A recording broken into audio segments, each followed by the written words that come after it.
పాండవరాజైన భీముడు బక్కాసురుణ్ణి వధించడానికి బలిబండిపై బయలుదేరాడు. ఈ కార్యక్రమం చిత్తూరు జిల్లా పుల్చల మండలం కల్లూరు శ్రీ మహాభారత యజ్ఞోత్సవాల్లో భాగంగా నిర్వహిస్తున్న వేడుకల్లో భీముడి పాత్రధారి బలిబండిపై బక్కాసురుణ్ణి వధించడానికి బయలుదేరారు.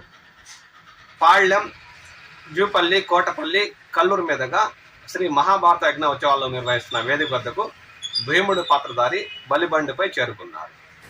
బలిబండి కార్యక్రమానికి ఉభయదారులుగా అరకులపల్లికి చెందిన కె సుబ్బయ్య వివరిస్తున్నారు.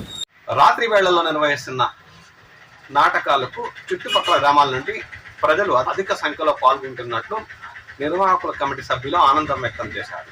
వారి కోసం రాబోయే రోజుల్లో అన్నదాన కార్యక్రమాలు కూడా ఏర్పాటు చేయనున్నట్లు వారు ఈ సందర్భంగా పేర్కొన్నారు. ఇప్పటికే బోరు కూడా వేసి నీళ్ల సదుపాయం కూడా కల్పించినట్లు వారు ఆనందం వ్యక్తం చేశారు.